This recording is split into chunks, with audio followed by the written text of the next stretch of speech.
ជំរាបសួរបងប្អូនទាំងអស់គ្នាជាទីគោរពស្រឡាញ់វិលត្រឡប់វិញមកកាន់វីដេអូថ្មីរបស់ខ្ញុំថ្ងៃនេះមួយរយៈនេះដោយសារតែបញ្ហាសុខភាពរបស់ខ្ញុំវាច្បុកច្បល់ជំងឺ lupus របស់ខ្ញុំវាធ្វើຕົកត្រឡប់មកវិញខ្លាំងគួរសមអញ្ចឹងខ្ញុំត្រូវសម្រាប់ព្យាបាលមួយរយៈហើយឥឡូវនេះខ្ញុំកំពុងតែសម្រាប់ព្យាបាលនៅផ្ទះរបស់ខ្ញុំហ្នឹងហើយមានការណាត់ជួបបន្តបន្ទាប់នៅជាមួយនឹងលោកគ្រូពេទ្យអីចឹងទៅតទៅមុខទៀតបាទហើយក្នុងរយៈពេលនេះគឺខ្ញុំមិនទាន់ប្រើកម្លាំងអីខ្លាំងកើតទេបាទអញ្ចឹងខ្ញុំធ្វើវីដេអូពីនោះផ្សេងសម្រាប់ចែកជូនបងប្អូនទស្សនាកម្សាន្តអារម្មណ៍ដែលសង្ឃឹមថាទោះជាខ្ញុំធ្វើវីដេអូអ្វីក៏ដោយខ្ញុំនឹងព្យាយាមនាំបងប្អូនឲ្យរីករាយហើយក៏ដូចជាបានចែករំលែកនៅបទពិសោធន៍ចំណេះដឹងតិចតួចទៅកាន់បងប្អូនទាំងអស់គ្នាបាទខ្ញុំមិនហ៊ានថាច្រើនអីទេបាទព្រោះខ្ញុំក៏មិនមែនជាអ្នកចេះដឹងច្រើនអីដែរបាទគាត់ថាយើងមានបទពិសោធន៍មានការយល់ដឹងខ្លះក៏យើងចេះតែចែករំលែកហ្នឹងទៅបើជាជាងយើងអត់ធ្វើអ្វីសោះយូរទៅវាលឹបបាត់ទៅកាន់តែបាត់ទៅបាទកាន់តែអត់បានការទៅហ្នឹងខ្លាចទីជាមនុស្សអត់បានការអញ្ចឹងត្រឡប់មកវិញនៅក្នុងវីដេអូនេះខ្ញុំចង់និយាយជាមួយបងប្អូនពាក់ព័ន្ធទៅនឹងអាហារបងប្អូនតាមពិតទៅមួយរយៈនេះយើងបានទាំងអស់គ្នាបានទទួលដំណឹងថានៅក្នុងប្រទេសរបស់យើងមានការកើនឡើងនៅជំងឺមហារីកហើយអ្នកដែលមានជំងឺមហារីកកើនឡើងនៅការស្លាប់ដែលមានភាគរយខ្ពស់មែនទែនហើយច្រើនមែនទែនស្ថិតនៅក្នុងកម្រិតប្រកាសអាសន្នផងដែរអញ្ចឹងវាជាបញ្ហាមួយដែលយើងទាំងអស់គ្នាព្រួយបារម្ភខ្លាំងទៅមែនទែនបាទវាប្លែកទៅបាទអ្នកជំងឺស្លាប់ច្រើនហើយស្លាប់ដោយសារជំងឺមហារីកកើនជំងឺមហារីកច្រើនជាងមុនអញ្ចឹងបារម្ភយើងទាំងអស់គ្នាបារម្ភមែនទែនបាទ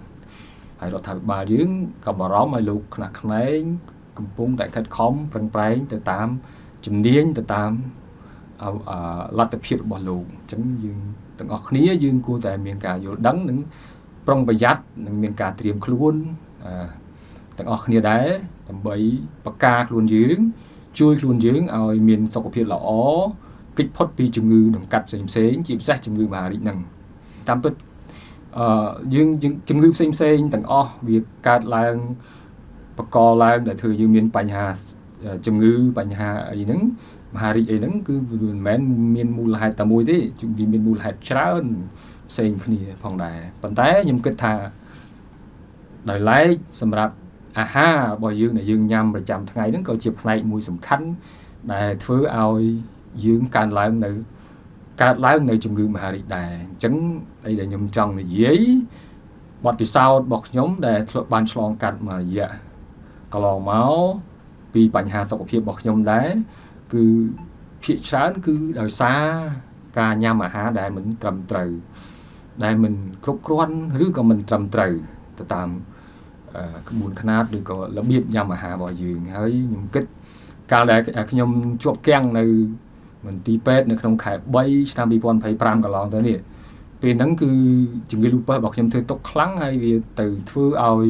រាងកាយរបស់ខ្ញុំទន់ខ្សោយហើយអ្វីដែលវាវាយខ្លាំងគឺធ្វើឲ្យខ្ញុំរាកហ្នឹងហើយរាកខ្លាំងមែនតើរាកយូរខែយូរថ្ងៃយូរពេកធ្វើឲ្យខ្ញុំស្គមស្គាំងខ្លាំងហើយខ្សោះជាតិទឹកខ្សោះជាតិមិនទឹកជាតិទឹកទេជាតិចិញ្ចឹមសារធាតុចិញ្ចឹមអីផ្សេងទៀតក៏វាខ្សោះបាត់បង់អស់អញ្ចឹងវាធ្វើឲ្យទៅប៉ះពាល់ខ្លាំងដល់កលៀននិងតម្រងនោមរបស់ខ្ញុំទៅទៀតហ្នឹងហើយធ្វើឲ្យកលៀនយើងក្រៀមក្រោះដូចដីប្រេះកាហែងអញ្ចឹងបាទហើយពេលហ្នឹងការសម្រាប់ព្យាបាលរបស់ខ្ញុំនៅមន្ទីរពេទ្យអ្វីដែលខ្ញុំជួបហើយចងចាំមិនភ្លេចគឺពាក់ព័ន្ធទៅនឹងអាហារដែលខ្ញុំទិញអាហារញ៉ាំនៅម្ដុំមន្ទីរពេទ្យដែលខ្ញុំស្នាក់នៅនោះប្រហែលជាគេធ្វើអាហារប្រហែលជាអ្នកផ្សេងទៀតញ៉ាំទៅប្រហែលជាមិនអីទេប៉ុន្តែខ្ញុំអ្នកជំងឺនេះញ៉ាំអាហារនៅម្ដុំមន្ទីរពេទ្យនោះគឺខ្ញុំញ៉ាំសឹងតែអត់កើតសោះតែម្ដងបាទអាហារសម្រាប់ខ្ញុំរសជាតិពេលហ្នឹងគឺពេលខ្លះអាហារខ្លះដាក់មកខ្លាញ់ទៅមែនតែនហើយអាហារខ្លះទៀតប្រៃទៅមែនតែន ហាខ្លះទៀតផ្អែមមានតែមែនទៀតដាក់ស្ករដាក់ដល់ហើយខ្ញុំមិនបន្ទោសអ្នកធ្វើទាំងស្រុងទេប្រហែលជាគាត់តម្រូវចិត្តទៅអ្នកផ្សេងទៀតដែលគេចូលចិត្តញ៉ាំអញ្ចឹងហ្នឹងហើយ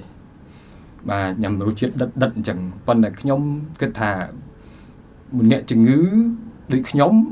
ក៏ដោយអ្នកជំងឺដទៃទៀតដោយប្រហែលជាគិតដូចខ្ញុំដែរព្រោះអាហារទិញញ៉ាំនៅម្ដុំមន្ទីរពេទ្យហ្នឹងគឺយើងពិបាកទទួលយកណាអាហារហើយពួកយើងពិបាកមែនតើមិនងាយណាដែលយើងរត់រទះបងប្អូនសាច់ញាតិធ្វើអាហារយកមកញ៉ាំតម្រូវមាត់យើងឬក៏ធ្វើអាហារពីផ្ទះទៅតម្រូវញ៉ាំតម្រូវមាត់យើងវាមិនងាយទេចង់មិនចង់ទៅដល់កន្លែងហ្នឹងហើយគឺត្រូវតែទិញអាហារនៅនឹងញ៉ាំអញ្ចឹងត្រូវតែប្រឈមមុខជាមួយអាហារនឹងញ៉ាំទៅហើយអ្នកប្រហែលជាអ្នកលក់គិតថាទៅធ្វើឲ្យលក់ដាច់ទៅហើយញ៉ាំទៅហើយធ្វើម៉េចឲ្យតបានលក់ដាច់ទៅយើងបាច់ទៅខ្វល់អីច្រើនពេកប្រហែលជាអាចគិតចឹងដើម្បីទៅលុយប្រាក់ចំណេញឬក៏យ៉ាងណាខ្ញុំក៏អត់ហ៊ានស្មានដែរប្រហែលជាខ្ញុំនិយាយខុសប៉ុន្តែអ្នកផ្សេងទៀតសូម្បីតែមិនមែនអ្នកជំងឺអ្នកកំដរអ្នកផ្សេងទៀតញ៉ាំក៏មានការពិភាក្សាគ្នានិយាយគ្នាដែរថាពិបាកញ៉ាំអាហារនៅម្ដុំនេះពិបាកញ៉ាំអត់អនាម័យហើយអត់រសជាតិអត់សូវស្តង់ដាអត់សូវល្អគេប្រៃហួសផ្អែមហួសអញ្ចឹងទៅហ្នឹងហើយអញ្ចឹងការញ៉ាំអាហារខ្ញុំគិតថាពីមុនមកដូនតាយើងប្រជាជនយើងមានសុខភាពល្អរាងកាយរឹងមាំសាច់ដុំធំកម្លាំងអាយុវែងគាត់ញ៉ាំអាហារមិនជាសម្បូរបែបដូចយើងបច្ចុប្បន្ននេះមែនទេហើយពីខ្លះអាហារខ្លះក៏មានការផ្សំគ្រឿងអីច្រើនញ៉ៃដូចយើងសពថ្ងៃដែរយើងវាវិវត្តមកហ្នឹងវាសម្បូរបែបខ្លាំងពេកអាហារហ្នឹងវាផ្លាស់ប្ដូររសជាតិនឹងវាខ្លាំងពេកហើយផ្សំគ្រឿងនេះគ្រឿងនោះមកដាក់ឲ្យល្អអញ្ចេះរហូតនេះអស់ចាចេះអញ្ចឹងចុះពិសេសចេះពិសេសចុះពិសេសលើពិសេសផ្សំចុះផ្សំឡើងខ្លាយទៅជាម្ហូបដែលពិសេសចុះពិសេសឡើងឈឺច្រើនឈឺកាន់តែច្រើនហ្នឹងហើយខ្ញុំគិតថាអញ្ចឹងបងប្អូនទាំងអស់គ្នាយើងគិតពិចារណាឡើងវិញការញ៉ាំអាហារខ្ញុំគ្មានសិទ្ធអីទៅហាម5បងប្អូនញ៉ាំតម្រូវចិត្តខ្ញុំតែម្នាក់ឯងតម្រូវការនិយាយរបស់ខ្ញុំទេគ្មានសិទ្ធអីទៅហាមឃាត់បងប្អូនទេបងប្អូនចង់ញ៉ាំអីតាមចិត្តខ្លួនឯងក៏បានប៉ុន្តែបងប្អូនគិតឡើងវិញបើចង់ឲ្យយើងមានសុខភាពល្អទាំងអស់គ្នាយើងគិតពីអាហារយើងញ៉ាំរាល់ថ្ងៃហើយអ្នកធ្វើអាហារនៅតាមមន្ទីរចិត្តមន្ទីរពេទ្យមិនថាតែមន្ទីរពេទ្យខ្ញុំទៅទេមន្ទីរពេទ្យណាក៏ដោយកន្លែងការដ្ឋានសំណង់ឬក៏កន្លែងម្ដុំដែលមានកម្មកររោងចក្រច្រើនទិញអាហារយើងញ៉ាំយើងទាំងអស់គ្នាគួរតែគិតលោកលៃធ្វើអាហារណាសម្រាប់បងប្អូនយើងញ៉ាំទៅកុំឲ្យប៉ះពាល់សុខភាពខ្លាំងពេក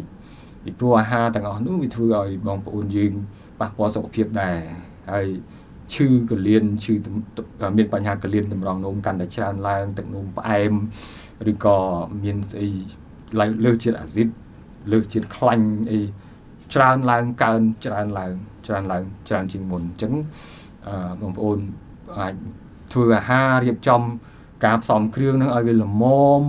ដែលកុំឲ្យប៉ះពាល់សុខភាពបងប្អូនយើងខ្លាំងពេកកុំឲ្យគិតថាធ្វើម៉េចក៏ដោយឲ្យតែបានលក់ដាច់ពេកខ្លះយើងធ្វើ